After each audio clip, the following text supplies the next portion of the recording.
शिष्याम् अत्यल्पवृद्धेष्वपि कुजनकृत औद्धत्य भूत्यागताय कर्त्रे धर्त्रे अथ हर्त्रे अयंकहरये अमुत्रपात्रे नमस्ते तस्मै कस्मैचित् अस्मन्मनसि धृतकथा विस्मृतो स्मारकाय श्रीरमायै नमः श्री आनन्दतीर्थगुरुभ्यो नमः श्री भारती नमः श्री देवतीर्थगुरुभ्यो नमः श्री व्यासराजतीर्थगुरुभ्यो नमः श्री वादिराजतीर्थगुरुभ्यो नमः श्री राघवेन्द्रतीर्थगुरुभ्यो नमः श्री विद्यामान्यतीर्थगुरुभ्यो नमः वेदांत तर्कादिदत्तबुद्धिं विद्याप्रसारे अद्वितजीवितमुदा कृष्णप्रियं धीरम् अदीनभाषणं नमामि उदारं विभूतेश योगिनं श्रीगुरुभ्यो नमः।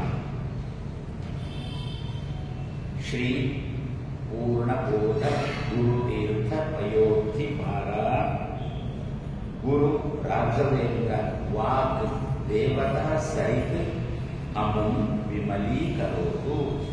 श्री गुरुभ्यो नमः। दुर्वादि वान्तरवये ಎರಡು ರೀತಿಯಾದ ಕತ್ತಲೆ ಇದೆ. ವ್ಯಕ್ತಿಗಳು ಕೆಟ್ಟವರಾಗಿ ಅವರ ಮಾತು ಕೆಟ್ಟದಾಗಿರುವುದು ಒಂದು, ವ್ಯಕ್ತಿಗಳು ಒಳ್ಳೆಯವರಾಗಿರ್ತಾರೆ, ಸಹವಾಸ ದೋಷದಿಂದ ಕೆಟ್ಟ ಮಾತು ಆಡ್ತಾರೆ. ಇಂತಹ ಎರಡು ರೀತಿಯಾದ ಕತ್ತಲೆ. ಆವಾಗ ರಾಘವೇಂದ್ರ ಸ್ವಾಮಿಗಳನ್ನು ಮಾಡುವ ಪ್ರಾರ್ಥನೆ ಏನೆಂದರೆ, ಸೂರ್ಯರಾಗಿ ಬನ್ನಿ. ವ್ಯಕ್ತಿಗಳು ಒಳ್ಳೆಯವರಾಗಿದ್ದರೆ ರಾವಣ ಕುಂಭಕರ್ಣರು, ಶಿಶುಪಾಲ ದಂತವಕ್ರರು, ಹಿರಣ್ಯಾಕ್ಷ ಹಿರಣ್ಯಕಶಿಪುಗಳು, ವ್ಯಕ್ತಿಗಳು ಒಳ್ಳೆಯವರು. ಕೆಟ್ಟವರ ಸಹವಾಸದಿಂದ ಏನೋ ಕೆಟ್ಟ ಮಾತವರ ಬಾಯಿಯಿಂದ ಬರ್ತಾ ಇದೆ. ಇಂತಹ ಸಂದರ್ಭದಲ್ಲಿ ನೀನು ರಾಘವೇಂದ್ರ ಸೂರ್ಯನಾಗಿ ಆ ವ್ಯಕ್ತಿಗಳ ಜಯವಿದೆಯನ್ನೇ ಧ್ವಂಸ ಮಾಡುವಂತ ಹೇಳೋದು. ಅವರ ಬಾಯಿಯಿಂದ ಬಂದಿರತಕ್ಕಂಥ ಕೆಟ್ಟ ಮಾತುಗಳೆಂಬ ಕತ್ತಲೆಗೆ ನೀವು ಸೂರ್ಯರಾಗಿದ್ದರೆ. ನಾವೇ ಹಳೆದ ಮಕ್ಕಳು ಏನೋ ಒಂದು ಕೆಟ್ಟ ಮಾತು ಆಡುತ್ತಾರೆ, ಅವಾಗ ಮಕ್ಕಳೇ ಹಾಳಾಗಿ ಹೋಗಿ ಅಂತ ನಾವು ಬೈಯುವವರಲ್ಲ.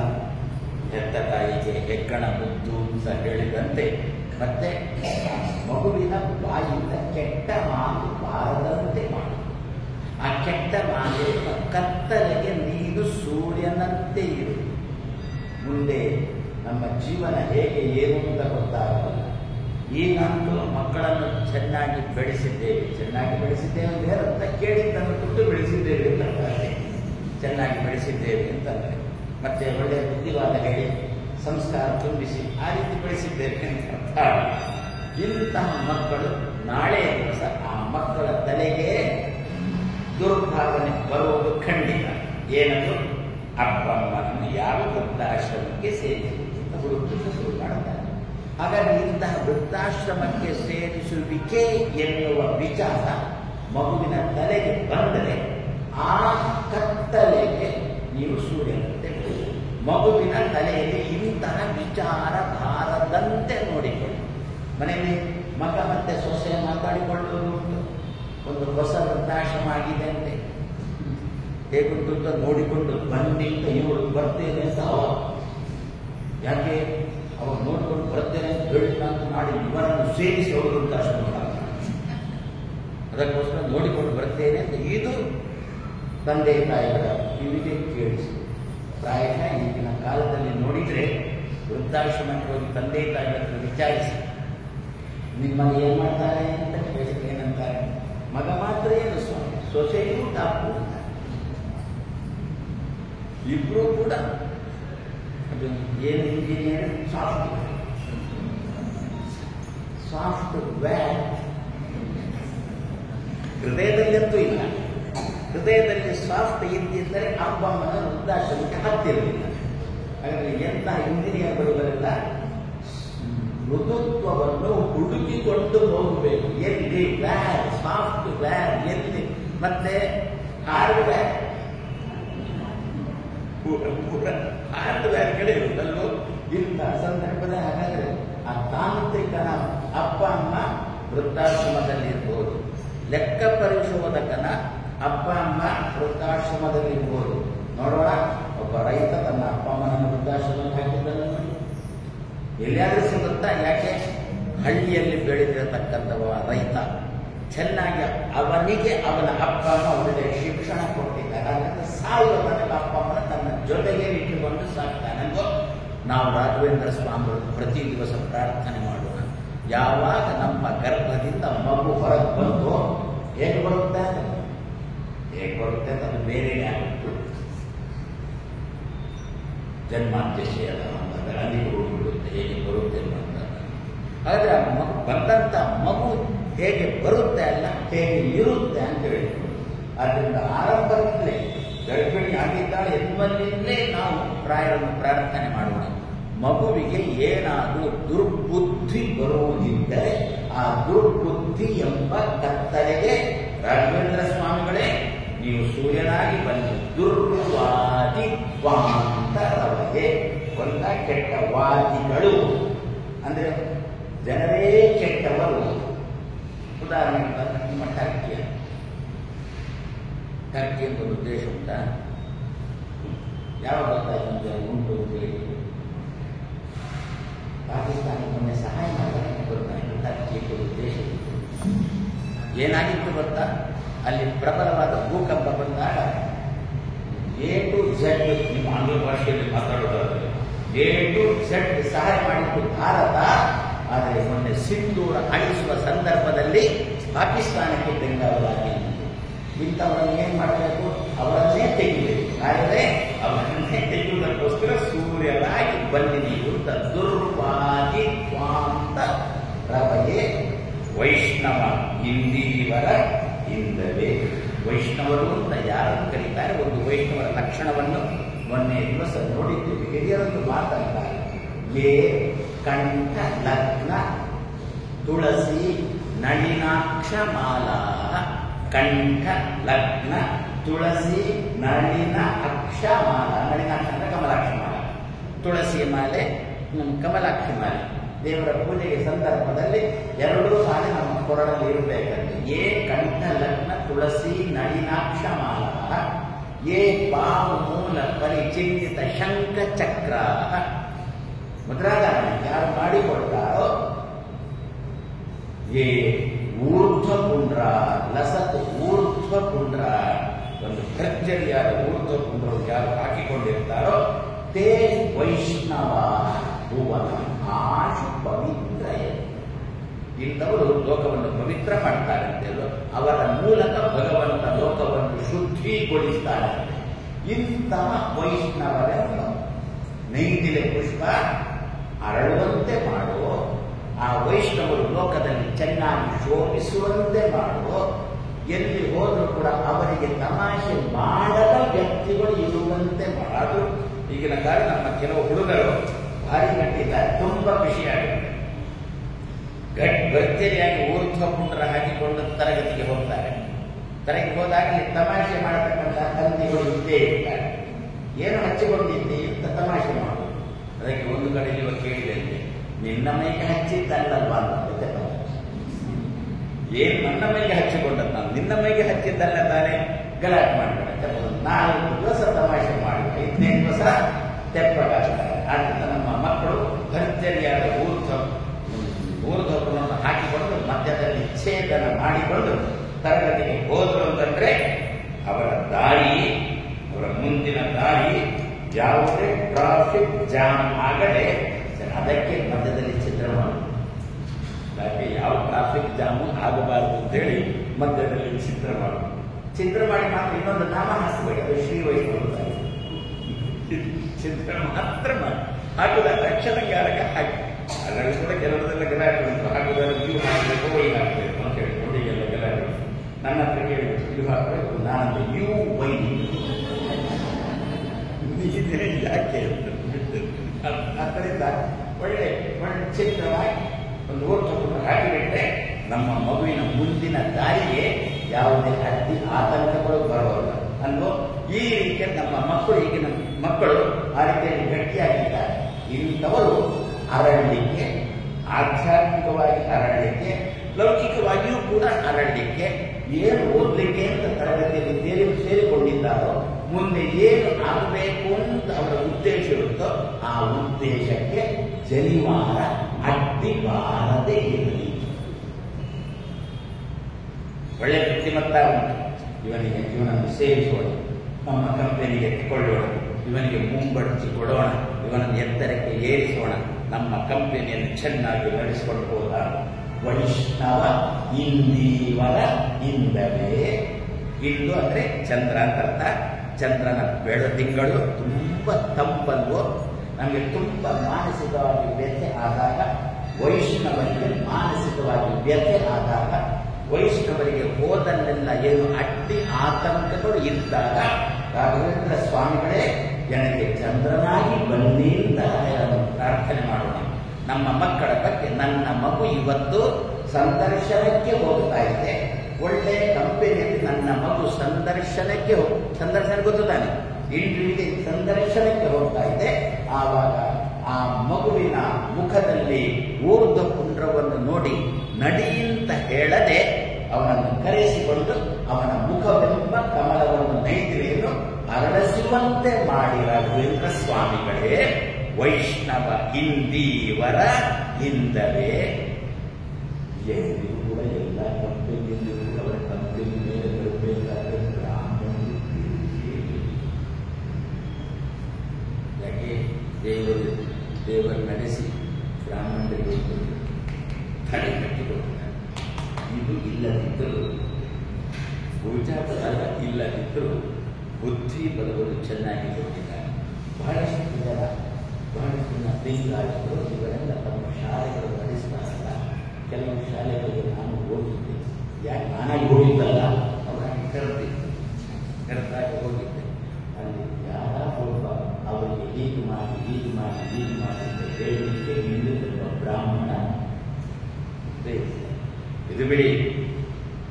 ಕಲಿಯನ್ನು ಬಂಧನ ಮಾಡಿ ಧರ್ಮರಾಜನ ಮುಂದೆ ಇಟ್ಟಾಗ ಧರ್ಮರಾಜನಿಗೂ ಕಲಿಗೂ ಗಲಾಟೆ ಆದಾಗ ಕಲಿ ಹೇಳಿದ್ದೇನು ಗೊತ್ತಾ? ಧರ್ಮರಾಜ, ಏನು ನಿನ್ನ ತಂದೆಗೆ ಬರೋಲ್ಲ, ಮತ್ತೆ ನನ್ನ ರಾಜ್ಯವನ್ನು ಹೇಗೆ ಕಬಳಿಸ್ತೀಯಾ ಅಂತ ಧರ್ಮರಾಜ ಕಲಿ ಹತ್ರ ಕೇಳಿದ. ಅದಕ್ಕೆ ಕಲಿ ಅಂತ, ನಿನ್ನ ಮಂತ್ರಿಗಳಿದ್ದಾರಲ್ಲ ಅವರನ್ನು ಬಿಡ್ಕೊಳ್ತೇನೆ ಅಂತ. ಅವನ ಮಂತ್ರಿಗಳು ಧರ್ಮರಾಜನ ಮಂತ್ರಿಗಳು ಬ್ರಾಹ್ಮಣರು. ಅದನ್ನು ವಿಪ್ರಾಣ ಪೂರ್ವ ಆವಿಷ್ಯ, ಬ್ರಾಹ್ಮಣನ ಬಿಡ್ಕೊಂಡ್ಬಿಟ್ರೆ ನೀ ನನ್ನ ಕೈಗೆ ಬಂದಂತೆ ಅಂತ ಹೇಳಿದ್ರು. ಆದ್ದರಿಂದ ನಮ್ಮ ಸಮಾಜ ಏನಿದೆ ಇದು ಹೋದಲ್ಲೆಲ್ಲ ಚೆನ್ನಾಗಿ ಅರಳಬೇಕಾದ್ರೆ ಮುಖ ಮುದುಡಿಕೊಂಡು ಅಯ್ಯೋ ಸಂದರ್ಶನ ಆಗಿಲ್ಲ, ಮಕ್ಕಳು ಮನೆಗೆ ಬಂದು ಅಪ್ಪಮ್ಮನ ಹತ್ರ ನಿನ್ನ ಹೊಟ್ಟೆಯಲ್ಲಿ ಹುಟ್ಟಿದ್ದಕ್ಕೆ ನನಗೆ ಸಂದರ್ಶನದಲ್ಲಿ ಉದ್ಯೋಗ ಸಿಕ್ಕಿಲ್ಲ ಅಂತ ಹೇಳಬಾರದು. ಬ್ರಾಹ್ಮಣನ ಹೊಟ್ಟೆಯಲ್ಲಿ ಹುಟ್ಟಿದ್ದಕ್ಕೆ ನನಗೆ ಉದ್ಯೋಗ ಸಿಕ್ಕಿಲ್ಲ ಅಂತ ನಮ್ಮ ಮಕ್ಕಳು ಹೇಳಬಾರದು. ಆಗೋದಾ? ಹಾಗಾದರೆ ರಾಘವೇಂದ್ರ ಸ್ವಾಮಿಗಳನ್ನು ವೈಷ್ಣವ ಇಂದೀವರ ಇಂದವೇ, ಸಾಧುಗಳಾಗಿರ್ತಕ್ಕಂತಹ ವೈಷ್ಣವರ, ಅದರಿಂದ ಇಂದೀವರ ಅಂತ ಹೇಳಿ ಸಾಧುಗಳಾಗಿರ್ತಕ್ಕಂತಹ ವೈಷ್ಣವರ ಮುಖವೆಂಬ ನೈದಿಲೆ ಅರಳುವುದಕ್ಕೋಸ್ಕರ ಚಂದ್ರನಂತೆ ಇರುವವರೇ ಶ್ರೀ ರಾಘವೇಂದ್ರ ಗುರವೇ ನಮಃ. ಇಂತಹ ನಿಮಗೆ ನಮಸ್ಕಾರ. ಯಾರೋ ಪಕ್ಕದಲ್ಲಿ ನಿಂತಿದ್ದ, ನಿನ್ನ ಮಾತನ್ನು ರಾಯ ಕೇಳಿಸ್ತಾರೆ, ನೀನಿಟ್ಟು ರಾಯ ಎಷ್ಟೋ ಎತ್ತರದಲ್ಲಿದ್ದಾರೆ, ಎಲ್ಲಿ ಕೇಳಿಸ್ತಾರೆ ರಾಯರು ನಿನ್ನ ಮಾತನ್ನು? ಇಲ್ಲ, ಸಾಮಾನ್ಯವಾಗಿ ಕೆಲವರು ಇನ್ನೊಬ್ಬರಿಗೆ ಸಂದರ್ಶನ ಕೊಡೋಲ್ಲ, ಇನ್ನೊಬ್ಬರಿಗೆ ಭೇಟಿಗೆ ಅವಕಾಶ ಕೊಡೋಲ್ಲ. ಬಂದವರು ಯಾರು ಮೊದಲು ಕೇಳೋದು? ಹೌದಾ? ಪಾಪ ಏನು ಬಡಪೂಷ ಪಾಪದ ಬಂದ್ಬಿಟ್ಟು ಏನು ದುಡ್ಡಿಲ್ಲ ಗಿಡ್ಡಿಲ್ಲ ಎಂಥದಿಲ್ಲ ಅಂದ್ಬಿಟ್ರೆ ಆಗುದಿಲ್ಲ, ಈಗಾಗುದಿಲ್ಲ, ಇವತ್ತು ಭೇಟಿ ಆಗುದಿಲ್ಲ. ಅದೇ ರೀತಿಯಲ್ಲಿ ರಾಯರಲ್ಲಿ ನೀನೆಲ್ಲಿ ಅವರ ಹೆಸರೇ ರಾಯರು, ರೈ ಉಳ್ಳವರು, ಸಂಪತ್ತುಳ್ಳವರು, ಅವರಲ್ಲಿ ನೀನೆಲ್ಲಿ ತಂದ್ಬಿಟ್ರೆ ತಕ್ಷಣ ಬಾಯಿಂದ ಬಂತು ಅತ್ಯಂತ ದಯಾಳವೇ. ಏನು ಅತ್ಯಂತ ದಯಾಳವೇ ಅಂದ್ಬಿಟ್ರೆ ನಾವು ಅರ್ಥ ಮಾಡಿದ್ದು ಚೆನ್ನಾಗಿ ದಯೆ ತೋರಿಯೇ ತೋರ್ತಾರೆ ಅಂತಲ್ವ ಅರ್ಥ ಮಾಡಿದ್ದು. ಅದಕ್ಕಂದ್ರು ಎಷ್ಟೇ ಅಂತ್ಯದಲ್ಲಿ ಇರಲಿ, ಕೊನೆಯ ಬೆಂಚಿನ ಹುಡುಗನೇ ಆಗಿರಲಿ, ನಮ್ಮಲ್ಲಿ ಉಂಟಲ್ವ ಮಾತೇನು ಲಾಸ್ಟ್ ಬೆಂಚ್ ಬಾಯ್ಸ್ ಏನೋ ಮಾತು ಕೊನೆ ಬೆಂಚಿನ ಹುಡುಗರು ಅಂತ ಏನು ಅಪ್ರಯೋಜಕರು ಕಿಲಾಡಿಗಳು ಕೀಟಲೆ ಮಾಡುವುದು ನಾಳೆ ಅವರೇ ಮೇಲೆ ಬರುವುದು ನೀವು ಎದುರಿನ ಬೆಂಚಿನ ಅಲ್ಲೇ ಕೂಟ ಅವರೇ ಮೇಲೆ ಬರುವುದು ಹಿಂದಿನ ಬೆಂಚಿನವನೇ ಅಂತೂ ಕೊನೆ ಅಲ್ವ ದಾಸರ ಮನೆಯ ದಾಸಾನು ದಾಸ ಅಂತ ತಾನೆ ಏನು ಜನಗಳು ನುಗ್ಗಿಕೊಂಡು ಮುಂದೆ ಬರ್ತಾರೆ ಏನು ರಾಯರ ಮಂಗಳಾರತಿ ನೋಡಬೇಕು ರಾಯರ ದರ್ಶನ ಮಾಡಬೇಕು ರಾಯರ ಎದುರಿಗೆ ನಾನೇ ನಿಲ್ಬೇಕು ಅಂತಾರೆ ಪಾಪ ಒಬ್ಬರಿಗೆ ಏನು ಮಾಡ್ಲಿಕ್ಕಾಗೋಲ್ಲ ಭುಜ ಬಲ ಇಲ್ಲ ಎಂಥದೂ ಇಲ್ಲ ಬುದ್ಧಿ ಬಲ ಇಲ್ಲ ಆದರೆ ರಾಯರ ಮೇಲೆ ವಿಶೇಷವಾದ ಪ್ರೀತಿ ಉಂಟು ಅವನಿಗೆ ತಪ್ಪಿಕೊಂಡು ಬರ್ಲಿಕ್ಕಾಗೋಲ್ಲ ದೂರದಲ್ಲಿ ನಿಂತಿದ್ದಾನೆ ಇವನು ಒಬ್ಬ ಅದರಲ್ಲಿ ದೂರದಲ್ಲಿ ನಿಂತ ಇವನಂತಲೇ ಕೇಳಿ ನಿನ್ನ ಮಾತು ಎಲ್ಲಿ ಕೇಳಿಸ್ತದೆ ರಾಯರಿಗೆ ತಂದುಬಿಟ್ರೆ ಅಂದ್ರೆ ಇವರು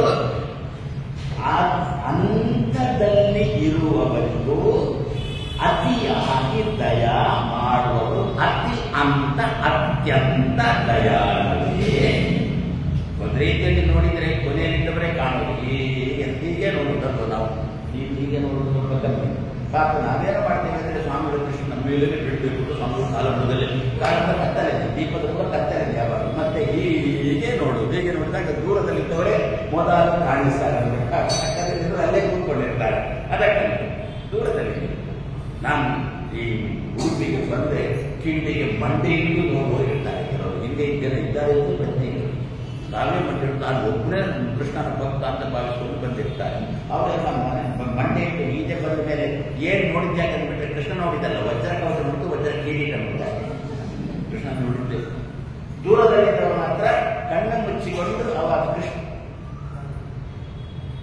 ಕನಕನಿಗೆ ಕೃಷ್ಣ ಕಾಣಿಸಿದ್ದರು ಎಲ್ಲೋ ದೂರದಲ್ಲಿದ್ದ ಜೋಪಡಿ ಹಾಕೊಂಡು ದೂರದಲ್ಲಿದ್ದ ಒಳಗಿದ್ದ ಭಾರಿ ಜನ ನಾವು ಕೃಷ್ಣನ ಭಕ್ತ ಅಂತ ಹೇಳ್ಕೊಂಡು ಭಾರಿ ಜನ ಒಳಗಿದ್ದಿದ್ರು ಕೃಷ್ಣನಿಗೆ ಕಂಡದ್ದು ದೂರದಲ್ಲಿದ್ದ ಅದರಿಂದ ನಮಃ ಅತಿ ಅಂತ ದಯಾಳುವೆ ಏನು ಯಾರಿಗೆಲ್ಲ ದರ್ಶನ ಕೊಟ್ಟಿದ್ದಾರೆ ಕಲೆಕ್ಟರಿಗೆ ದರ್ಶನ ಕೊಟ್ಟಿದ್ದಾರೆ ಕಾಣುತ್ತಲ್ವೋ ರಾಯರು ಒಬ್ಬ ಮೊಸಲನಿಗೆ ರಾಯರು ತನ್ನ ಸಾಮರ್ಥ್ಯವನ್ನು ತೋರಿಸಿದ್ದಾರೆ ಮಾಂಸವನ್ನು ತಂದು ಇಟ್ಟ ಮೊಸಲನಿಗೆ ರಾಜರಿಗೆಲ್ಲ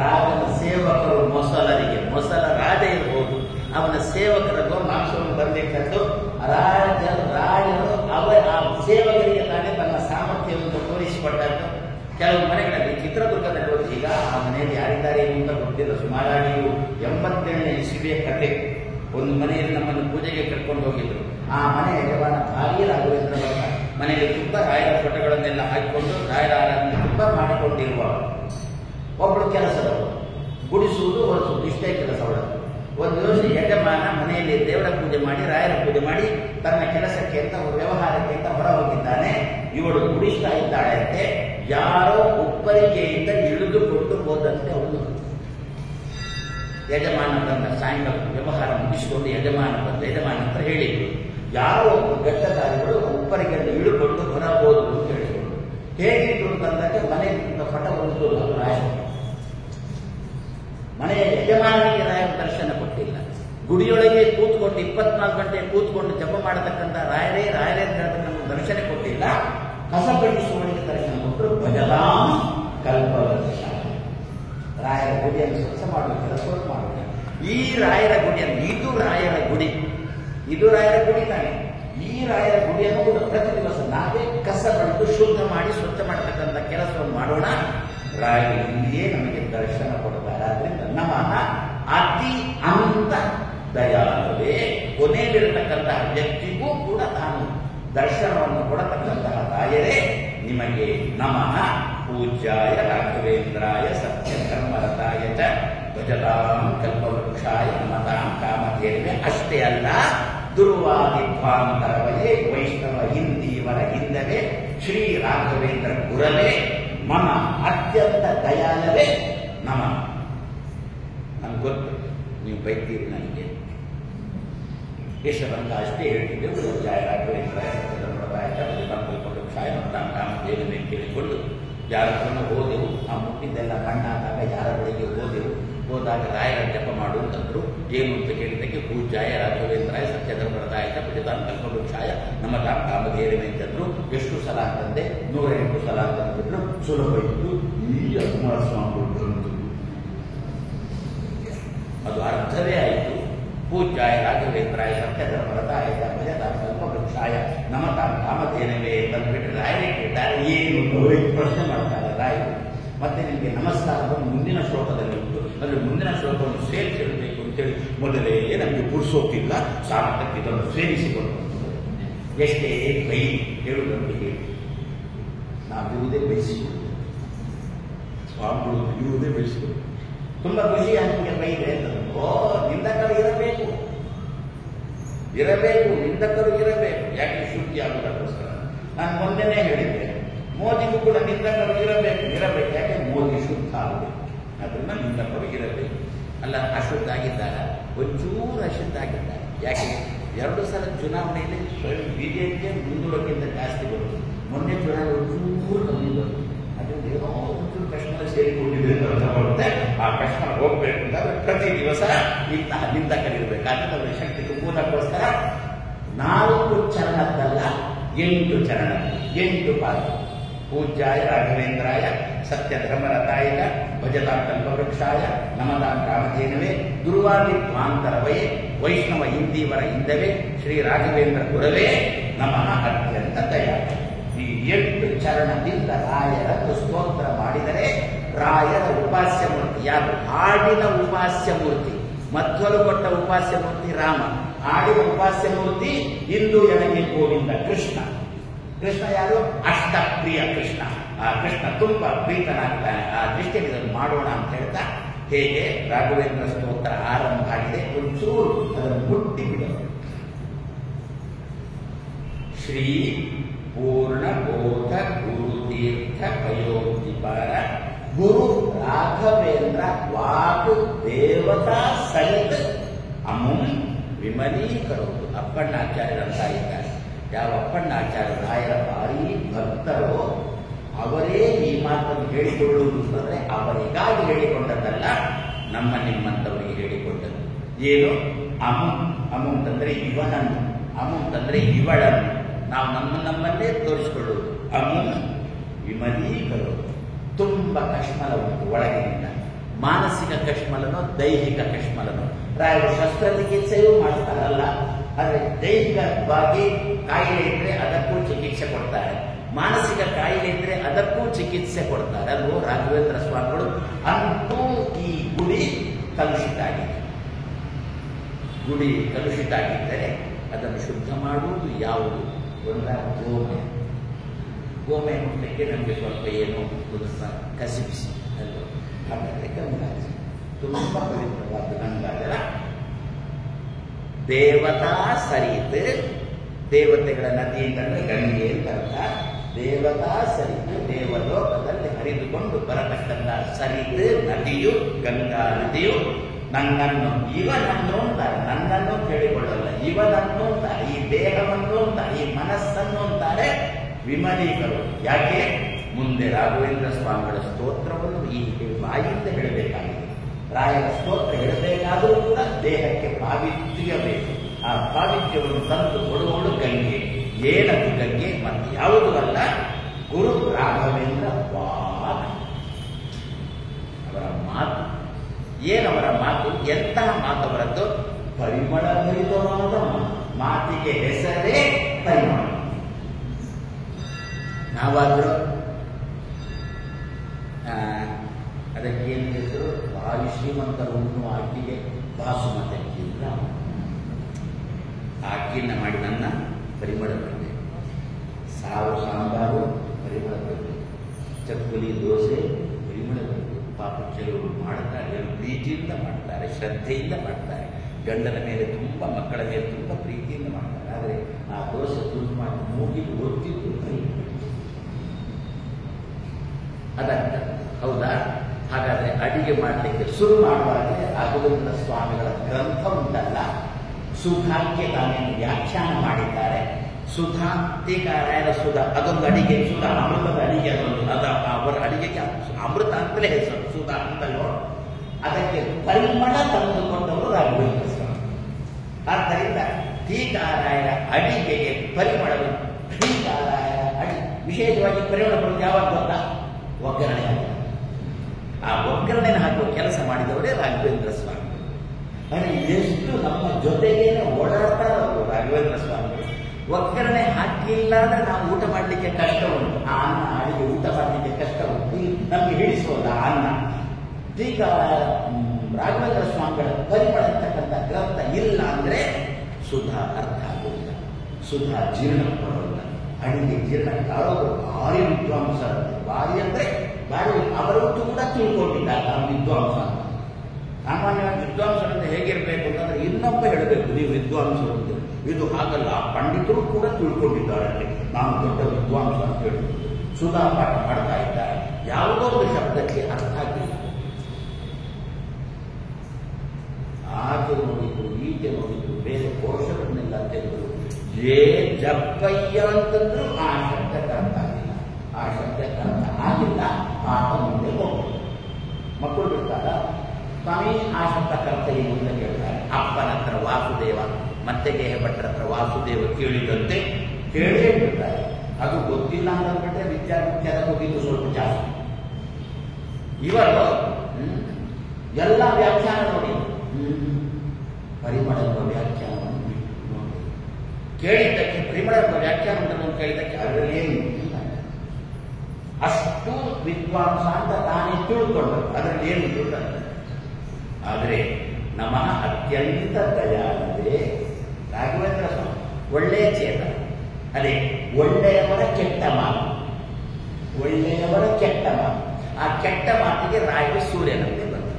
ರಾತ್ರಿ ಮಲಗಿದ್ದಾರೆ ಪಂಡಿತರು, ಅರ್ಥ ಆಗಿಲ್ಲ, ಅದು ಶಬ್ದಕ್ಕೆ ಅರ್ಥ ಆಗಿಲ್ಲ. ರಾತ್ರಿ ಮಲಗಿದ್ದಾರೆ, ಮಲಗಿದಾಗ ನಿದ್ದೆ ಬಂದಿಲ್ಲ, ಆಚೆಗೆ ಹೊರಟಾದರೂ ಏನೋ ಚೂರು ಸ್ವಪ್ನದಂತೆ ಬಿತ್ತು. ಸುಶುಕ್ತಿ ಬಂದಿಲ್ಲ, ಸ್ವಪ್ನದಂತೆ ಬಿತ್ತು. ಸ್ವಪ್ನ ಬಿದ್ದು ಸ್ವಪ್ನ ಕೊಡುವ ಭಗವಂತ ರಾಯೇ ಕೊಟ್ಟಂತ ಸ್ವಪ್ನ ಕೊಡುವ ಭಗವಂತ. ರಾಯ ಕಾಯ್ತಾ ಇದ್ರು, ಇವನಿಗೆ ಎಷ್ಟೊತ್ತಿಗೆ ದೇವರು ಸ್ವಪ್ನ ಕೊಡ್ತಾನೆ ಅಂತ ಕಾಯ್ತಾ ಇದ್ರು. ಯಾವಾಗ ದೇವರಿಗೆ ಸ್ವಪ್ನ ಕೊಟ್ಟುವ ವಿದ್ವಾಂಸನಿಗೆ ತಕ್ಷಣದಲ್ಲೇ ರಾಯರು ಬಂದು, ಮಗು ನನ್ನ ಪರಿಮಳ ಗ್ರಂಥ ಮಗು,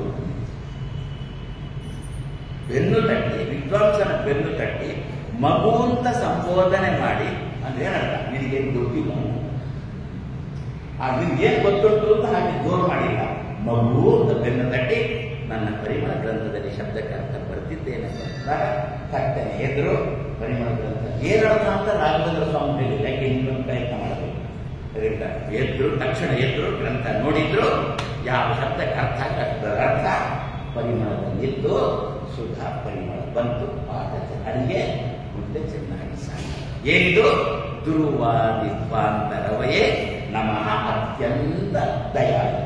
ಆದ್ರಿಂದ ರಾಘವೇಂದ್ರ ಸ್ವಾಮಿಗಳ ವಾಕ್ ಮಾತು ಅಂತಂದ್ರೆ ಪರಿಮಳ ಅನ್ನತಕ್ಕಂಥ ಗ್ರಂಥ ಗೊತ್ತು ನಮಗೆ. ಈ ದಿವಸ ಪರಿಮಳ ಪುಸ್ತಕ ಹಿಡ್ಕೊಳ್ಳೋದು ಹೇಗೆ ಅಂತಲೇ ಗೊತ್ತಿಲ್ಲ. ಬಿಟ್ಬಿಡಿ, ಓದುವುದು ಬೇರೆ, ಅರ್ಥ ಮಾಡಿಕೊಳ್ಳೋದು ಇನ್ನೂ ದೂರ.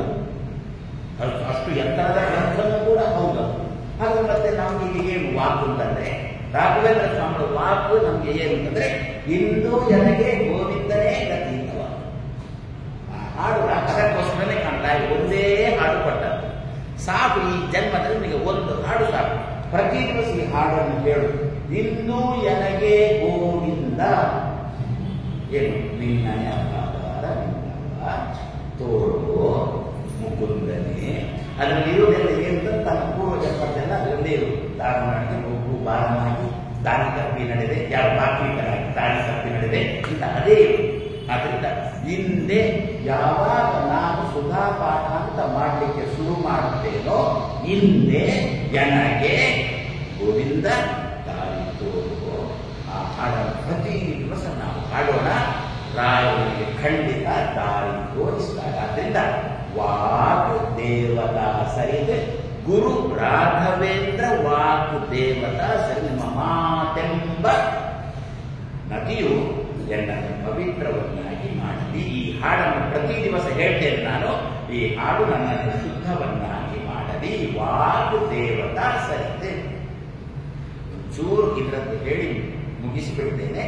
ಶ್ರೀ ಪೂರ್ಣ ಬೋಧ ಗುರು ತೀರ್ಥ ಪಾಯ ಅಬುದ್ಧಿ ಪಾದ. ಅದನ್ನ ಬಿಡಿಸುವ ಕ್ರಮ ಅಂತಂದ್ರೆ ನಾವೇನಂತೇವೆ ಶ್ರೀ ಪೂರ್ಣಬೋಧ ಗುರು ತೀರ್ಥ ಪಯೋಕ್ತಿ ಪಾರ ಅಂತ ಬಿಡಿಸ್ತಾರೆ, ಚೆನ್ನಾಗಿ ಬಿಡಿಸ್ತಾರೆ. ಶ್ರೀ ಪೂರ್ಣಬೋಧ ಅರ್ಥ ಆಯಿತು. ಪೂರ್ಣಬೋಧ ಅಂತಂದ್ರೆ ಆಚಾರ್ಯ ಮಕ್ಕಳು, ಪೂರ್ಣಬೋಧ ಗುರುಗಳು ಅಂತಂದು ಆಚಾರ್ಯ ಮಕ್ಕಳು. ತೀರ್ಥ ಅಂದ್ರೆ ಸುತರಾಮ್ ಗೊತ್ತು. ಇಲ್ಲಿ ಆ ತೀರ್ಥ ಮತ್ತೆ ಇಲ್ಲಿ ಯಾವ ತೀರ್ಥ? ಶಾಸ್ತ್ರವೆಂಬ ತೀರ್ಥ. ಶಾಸ್ತ್ರಕ್ಕೆ ತೀರ್ಥ ಅಂತ ಯಾಕೆ ಹೆಸರು? ಒಂದು ತಾರಯತಿ ತೀರ್ಥ. ಮಧ್ವರ ಗ್ರಂಥವನ್ನು ನಾವು ಓದಿದೆವು ಅಂತಂದ್ರೆ ನಮ್ಮನ್ನು ಇಲ್ಲಿಂದ ಅಲ್ಲಿಗೆ ದಾಟಿಸ್ತದೆ ಅಂತೆ. ಆದರೆ ಅದಕ್ಕೆ ತೀರ್ಥ ಅಂದ್ರೆ ಭಯಪಡಬೇಡಿ. ಏನು ಅಂತ? ಮಧ್ವರ ಶಾಸ್ತ್ರ ಓದಿದ್ರೆ ಸಾಯ್ತಾರೆ, ಇಲ್ಲಿಂದಲ್ಲಿಗೆ ದಾಟಿಸ್ತದೆ ಅಂತೇಳಿ ಸರಿಯಾದ ಅರ್ಥವನ್ನು ಕೊಡ್ತಾರೆ ಶಾಸ್ತ್ರಕಾರರು. ತೀರ್ಥ ತಾ ಹೋಗಿ ತೀ ಅಂತಾಗತ್ತೆ, ತಾರು ಹೋಗಿ ತೀರು ಅಂತಾಗತ್ತೆ. ತಾರು ಅಂದ್ರೆ ತಾರಣ, ತಾರ್ ಅಂದ್ರೆ ತಾರಣ, ತಾರಣ ಅಂದ್ರೆ ದಾಟಿಸೋದು ಅಲ್ಲ. ಹಾಗಾದ್ರೆ ತಾರ್ಥ ಅಂತ ಆಗ್ಬೇಕಿಲ್ಲ, ತೀರ್ಥ ಆಗ್ಬೇಕು, ಚೆನ್ನಾಗಿ ದಾಟಿಸ್ತದೆ. ಆದ್ರಿಂದ ತೀರ್ಥ ಅಂತಾಯ್ತು. ತಾರ್ ಹೋಗಿ ತೀರ್ ಅಂತಾಯ್ತು. ರಾಘವೇಂದ್ರ ಸ್ವಾಮಿಗಳೇ ಹೇಳಿದ್ರು ಏನು ಅಂತ? ಏನಾದ್ರೂ ಒಂದು ಮಹತ್ವ ತೋರಿಸಬೇಕು ಅಂತ ಅವಾಗ ಮೂರನೇ ಅಕ್ಷರ ಸೇರಿಸಿದ್ರೆ ಆವಾಗ ಮಹತ್ವ ಬರುತ್ತದೆ ಅಂತ. ತೃತೀಯ ಅತಿಶಯ, ಒಂದು ರಾಘವೇಂದ್ರ ಸ್ವಾಮಿಗಳೇ ಹೇಳಿದ ಮಾತು. ತೃತೀಯ ಅತಿಶಯ, ಮಹತ್ವ ತೋರಿಸ್ಬೇಕಾ ಆವಾಗ ಅತಿಶಯ ತೋರಿಸ್ಬೇಕಾ, ಆದರೆ ಮೂರನೇ ಅಲ್ಲಿರತಕ್ಕಂಥ ಅಕ್ಷರಕ್ಕೆ ಮೂರನೇ ಅಕ್ಷರ ಸೇರಿಸಿ. ಅಕಾರಕ್ಕೆ ಮೂರನೇ ಅಕ್ಷರ ಅಂದ್ರೆ ಈ ಕಾರ. ಆದ್ರಿಂದಲೇ ಅಲ್ವೋ ಯಜಮಾನರಿಗಿಂತ ಯಜಮಾಂತಿಗೆ ಅತಿಶಯ ಜಾಸ್ತಿ. ಅದಕ್ಕೋಸ್ಕರ ಮೂರನೇ ಅಂಶ. ಇವನ ಹೆಸರು ಕಮಲಾಕ್ಷಿ, ಅವಳ ಹೆಸರು ಕಮಲಾಕ್ಷಿ.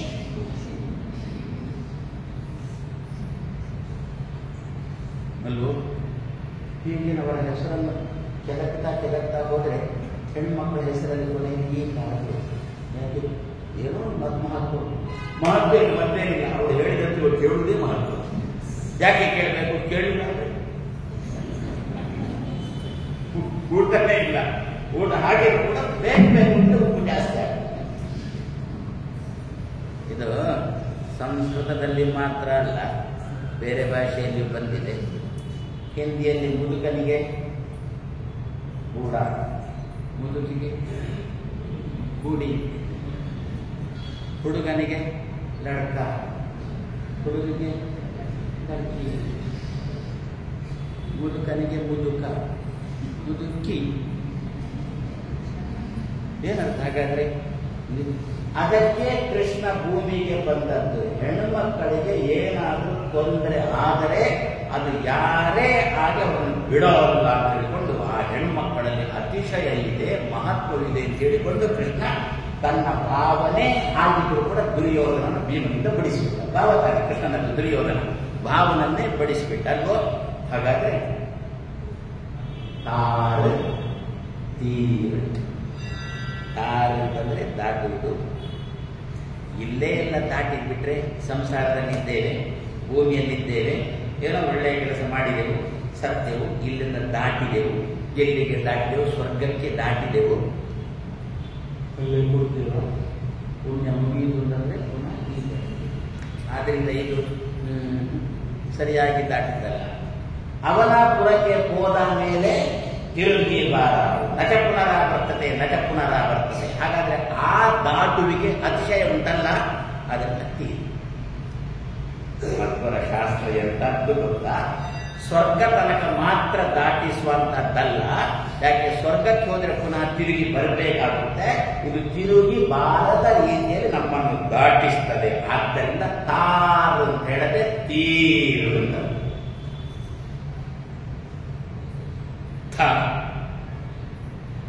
ಅಮ್ಮಜಾಯ ಮಹಾ, ಆಮಾನಂದಾಯ ಮಹಾ, ಇಂದ್ರಾಯ ಮಹಾ ನಿತ್ಯ ತತ್ವನ್ಯಾಸ ಮಾತ್ರಕಾನ್ಯಾಸ ಮಾಡುವವರಿಗೆ ಗೊತ್ತುಂಟು. ಅದರಲ್ಲಿ ತಂ ತಾರಾಯ ನಮಃ, ಥಂ ಥವಾಯ ನಮಃ. ಏನು ಥಬ ಅಂದ್ರೆ ಏನು? ಪ್ರತಿಯೊಂದಕ್ಕೆ ಅರ್ಥ ಕೊಟ್ಟಿದ್ದಾರೆ ಶಾಸ್ತ್ರಗಳು. ಥಬ ಅಂತೇಳಿ ಭಗವಂತನ ರೂಪ.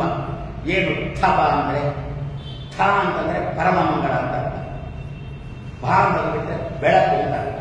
ಪರಮ ಮಂಗಳವಾದ ಬೆಳಕಿನ ಕಡೆಗೆ ದಾಟಿಸುವುದೇ ತೀರ್ಥ ಅಂತ. ಪರಮ ಮಂಗಳವಾದ ಬೆಳಕು ಅಂತಂದ್ರೆ ಮೋಕ್ಷದ ಬೆಳಕು ಅಂತ ಅರ್ಥ. ಸ್ವರ್ಗದ ಬೆಳಕು ಪರಮ ಮಂಗಳ ಬೆಳಕಲ್ಲ. ಮಂಗಳ ಬೆಳಕು ಇರ್ಬೋದು, ಸ್ವರ್ಗದ ಬೆಳಕು ಪರಮ ಮಂಗಳ. ಯಾಕೆ? ಅಲ್ಲಿಯೂ ಕತ್ತಲೆ ಆವರಿಸಿದೆ. ಸ್ವರ್ಗದಲ್ಲಿ ಹೋಗಿ ಸುಖ ಅನುಭವಿಸ್ತಾ ಇದ್ದೇವೆ, ಹೌದು. ಸುಖ ಅನುಭವಿಸಿದ್ದೇವೆ ಇಲ್ಲ. ಎಷ್ಟು? 1 ವರ್ಷದ ಸುಖ ಅಂತ ಕೊಟ್ಟಿದ್ದಾರೆ ಅಂತ ಭಾವಿಸೋಣ. 1 ದಿವಸ ಆಯಿತು, ಇನ್ನು 359 ದಿವಸ, 358 ದಿವಸ, ಅದೇ ಲೆಕ್ಕ ಆಯಿತು. ಸುಖ ಅನುಭವಿಸಿದ್ದೀವಿ.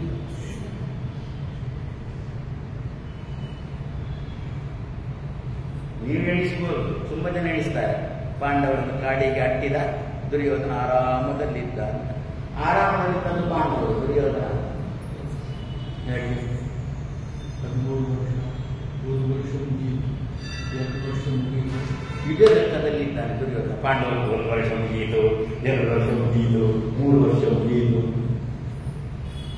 ಸುಮ್ಮನೆ ತಮಾಷೆಗೆ ಉದಾಹರಣೆ ಕೊಡ್ತೇನೆ, ಅದನ್ನು ಅಷ್ಟು ಸೀರಿಯಸ್ ಆಗಿ ತಗೊಳ್ಬೇಡಿ. ಅಲ್ಲ, ಸೀರಿಯಸ್ ಆಗಿ ತಗೊಂಡು ನಾಳೆ ಹೊರದಿಲ್ಲ, ಅಡ್ಡಿಲ್ಲ, ನಾನು ನಾಳೆ ಹೊರತು ಬಿಡ್ತೇನೆ.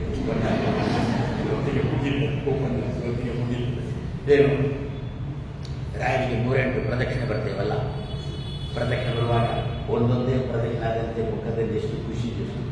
ಏನು ಖುಷಿ? ರಾಯರ ಅನುಗ್ರಹ ಮಾಡಿದ್ರು. ಅಲ್ಲ, ಮತ್ತೆ ಇನ್ನು 95, ಇನ್ನು 75, ಇನ್ನು 75. ಅದಕ್ಕಂದ್ರೆ ತಮಾಷೆಗೆ ಎಷ್ಟನ್ನ ಮಾನುಷ ನತ್ತಿನೂರ ನಮ್ಮ ಮನಸ್ಸಿಗೆ ಕ್ಲೇಶ ಬರುವುದು ಸಹಜ, ಇಂಥ ಮನೆ ಬರುವುದು ಸಹಜ ಅಲ್ವೋ? ಹಾಗಾದ್ರೆ ಪರಮ ಮಂಗಳವಾಗಿರತಕ್ಕಂಥ ಬೆಳಕು, ಭಾ ಅಂದ್ರೆ ಬೆಳಕು, ಥ ಅಂದ್ರೆ ಪರಮ ಮಂಗಳ ಅಂತ ಅರ್ಥ. ಪರಮ ಮಂಗಳ ಸ್ವಲ್ಪ ಕತ್ತಲೆ ಇಲ್ಲದ ಬೆಳಕಿನ ಕಡೆಗೆ ನಮ್ಮನ್ನು ದಾಟಿಸ್ತದೆ. ಆದ್ದರಿಂದ ಆಚಾರ್ಯ ಮಧ್ವರ ತೀರ್ಥ, ತಾರ್ಥ ಅಲ್ಲ ತೀರ್ಥ, ಶ್ರೀ ಪೂರ್ಣಬೋಧ ಗುರುಗಳ ತೀರ್ಥ ಅಂತ. ಚೆನ್ನ ಪೂರ್ಣವಾದ ಬೋಧ, ಬೋಧ ಶಬ್ದಕ್ಕೆ ಬುಧ ಅವಗಮನೆ ತಿಳಿಸಿಕೊಡ್ತಾರೆ ಅಂತೆ ಮಧ್ವರು. ಮಧ್ವರ ಶಾಸ್ತ್ರ ನಮಗೆ ಚೆನ್ನಾಗಿ ಮನದಕ್ಕಾಗುವಂತೆ ನಮಗೆ ತಿಳುವಳಿಕೆ ಬರುವಂತೆ ಮಾಡುತ್ತೆ ಮಧ್ವರ ಶಾಸ್ತ್ರ. ಹೌದು, ಇದರಲ್ಲಿ ಹೇಳಿದ್ದು ಸರಿ ಇದೆ, ನನಗೆ ಅನುಭವಕ್ಕೆ ಬರುತ್ತೆ. ಮಧ್ವರು ಬರುವುದಕ್ಕಿಂತ ಮೊದಲು ಬಂದಿರತಕ್ಕಂಥ ಆಚಾರ್ಯ ಕೊಟ್ಟ ಶಾಸ್ತ್ರ ನೋಡೋಣ, ಅನುಭವಕ್ಕೆ ಬರಲಿ. ಏನು ಆ ಶಾಸ್ತ್ರದಲ್ಲಿ ಏನು ನಾನೇ ಗೊತ್ತಲ್ವೋ? ಅನುಭವಕ್ಕೆ ಬರುತ್ತೆ ನಮಗೆ.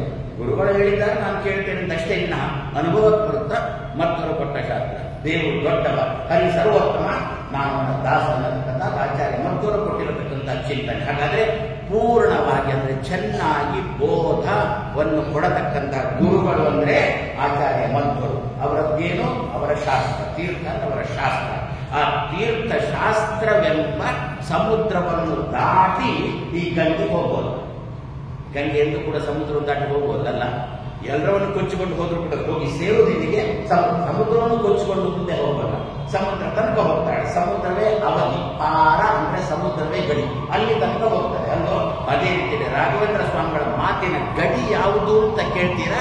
ಪೂರ್ಣ ಪ್ರಜ್ಞರ ಮಾತೇ ಗಡಿ. ಪೂರ್ಣ ಪ್ರಜ್ಞರ ಮಾತನ್ನು ದಾಟಿಕೊಂಡು ಸುತರ ರಾಯರ ಮಾತು ಹೋಗೋದು. ರಾಯರೇ, ನಿಮ್ಮ ಮಾತು ಗಂಗಾ ನದಿಯಂತೆ ಆಚಾರ್ಯ ಮಧ್ವರ ಶಾಸ್ತ್ರವೆಂಬ ಸಮುದ್ರವನ್ನು ದಾಟಿ ಮುಂದೆ ಹೋಗೋಲ್ಲ ಅಂತ ಪ್ರತಿ ದಿವಸ ರಾಘವೇಂದ್ರ ಸ್ವಾಮಿಗಳ ಮಾತನ್ನು ಈ ರೀತಿಯಲ್ಲಿ ಚಿಂತನೆ ಮಾಡೋಣ. ನಿಮ್ಮ ಮಾತೆಂಬ ಗಂಗೆ ಮಧ್ವರ ಮಾತುಗಳೆಂಬ ಸಮುದ್ರವನ್ನು ದಾಟಿ ಹೋಗೋಲ್ಲ ಅಂತ ಚಿಂತನೆ ಮಾಡೋಣ. ಮಧ್ವರ ಮಾತು ಕೂಡ ಒಳ್ಳೆಯದಲ್ಲೋ, ದಾಟಿ ಮುಂದೆ ಹೋಗಿ ನಮ್ಮ ಮಕ್ಕಳು ಅಪ್ಪಮ್ಮನ ಮಾತನ್ನು ದಾಟಿ ಮುಂದೆ ಹೋಗೋಣ. ಅಪ್ಪಮ್ಮನ ಮಾತೆಂಬ ಸಮುದ್ರವನ್ನು, ಅಪ್ಪಮ್ಮನಲ್ಲಿ ತುಂಬ ಮಗುವಿಗೆ ಉಪದೇಶ ಮಾಡಬೇಕು ಅಂತ ತುಂಬ ಒಳಗಿನಿಂದ ತುಂಬಿಸಿಕೊಂಡಿರ್ತಾರೆ, ಸಮುದ್ರದಷ್ಟು ತುಂಬಿಸಿಕೊಂಡಿರ್ತಾರೆ ಅಲ್ವೋ? ಹೇಗೆ ರಾಘವೇಂದ್ರ ಸ್ವಾಮಿಗಳ ಮಾತು ಆಚಾರ್ಯ ಮಧ್ವರ ಮಾತನ್ನು ಮೀರಿ ಹೋಗುವವರೆಗೂ, ಅದೇ ರೀತಿಯಲ್ಲಿ ತಂದೆ ತಾಯಿಗಳ ಮಾತೆಂಬ ಸಮುದ್ರವನ್ನು ಮೀರಿ ಹೋಗೋಲ್ಲ ನಮ್ಮ ಮಕ್ಕಳು. ಅವಾಗ ಸಂಸಾರದಲ್ಲಿ ಸಾಮರಸ್ಯ ಬರುತ್ತೆ. ಆ ದೃಷ್ಟಿಯಿಂದ ಅಪ್ಪಣ್ಣಾಚಾರ್ಯ ಆರಂಭ ಮಾಡ್ತಾರೆ. ಶ್ರೀ ಪೂರ್ಣ ಬೋಧ ಗುರು ತೀರ್ಥ ಪಯೋಬ್ಧಿ. ಪಯೋಬ್ಧಿ ಅಂದ್ರೆ ಸಮುದ್ರ, ಅದೇ ಪಾರ. ಪಾರ ಅಂದ್ರೆ ಗಡಿ, ಗಡಿಯಾಗಿ ಉಳ್ಳದ್ದು ವಾಕ್. ರಾಘವೇಂದ್ರ ಸ್ವಾಮಿಗಳು ವಾಕೆಂಬ ದೇವತಾ ಸರಿತ ನಮ್ಮನ್ನು ಪವಿತ್ರವನ್ನಾಗಿ ಮಾಡಲಿ, ನಮ್ಮನ್ನು ಶುದ್ಧೀಕರಿಸಲಿ. ಮಕ್ಕಳ ಬಗ್ಗೆ ನಾವೇ ಪ್ರಾರ್ಥನೆ ಮಾಡೋಣ. ನನ್ನ ಮಾತೆನ್ನು ಮೀರದೇ ಇರತಕ್ಕಂಥದ್ದು ಮಕ್ಕಳ ಮಾತು. ಎಲ್ಲ ಮಕ್ಕಳನ್ನು ಶುದ್ಧವಾಗಿ ಹೀಗೆ ಪ್ರಾರ್ಥನೆ ಮಾಡೋಣ ಅಂತ ಹೇಳ್ತಾ 7 ದಿವಸಗಳ ಕಾಲ ರಾಯರ ಸನ್ನಿಧಾನದಲ್ಲಿ ಮಲ್ಲೇಶ್ವರ ಅವನ ಸನ್ನಿಧಾನದಲ್ಲಿ ರಾಯರು ಏನಿದ್ದಾರೆ ಅದನ್ನು ಇಲ್ಲಿ ಹೇಳ್ತಾರೆ. ರುದ್ರದೇವರು ಕೂಡ ಆಧಾರ ಮಾಡ್ತಾರೆ ಅಂತ ಪರಿಮಳ ಗ್ರಂಥವನ್ನು ಏನಂತಾರೆ ಹೇಳೋಣ ತೋರ್ಬೇಕಾಗಿದ್ದು ವಿಷಮಾಕ್ಷ ಶಿರಸ್ಪೃಶಂತಿ ಅಷ್ಟೇ. ವಿಷಮ ಅಕ್ಷ ಶಿರಸ್ಪೃಶಂತಿ. ವಿಷಮ ಸಮ ವಿಷಮ. ಸಮ ಅಂದ್ರೆ ನಾವು ಸರಿ ಮುಗಳಿದ್ದೇವೆ. 2, 4, 6, 8, 10, 12 ಇದು ಸಮ. 1, 3, 5, 7, 9, 11 ಇದು ವಿಷಮ.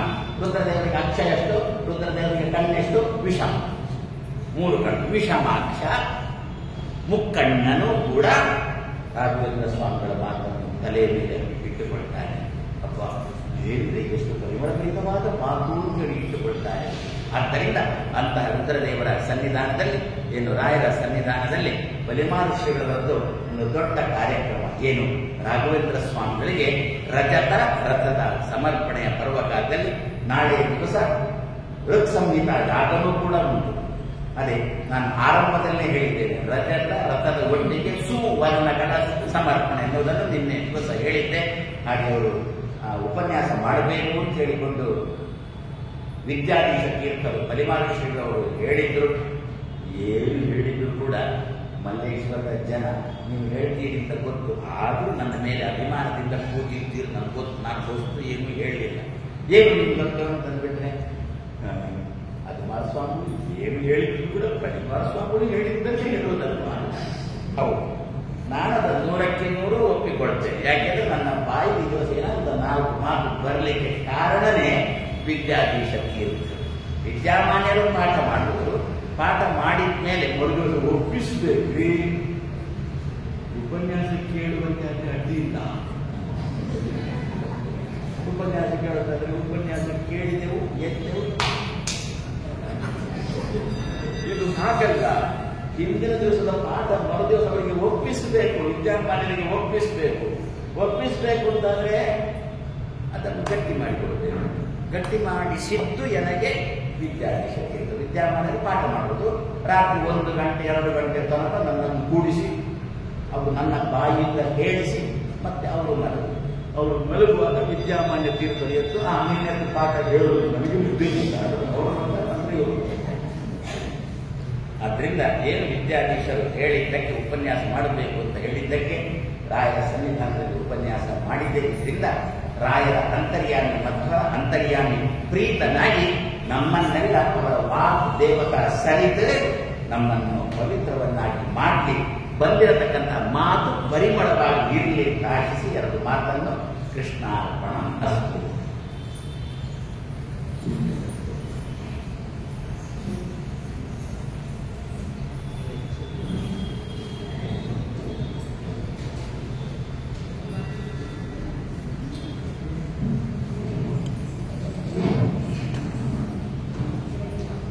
ನಾವೆಲ್ಲ ಬಾಲ್ಯದಲ್ಲಿರುವಾಗ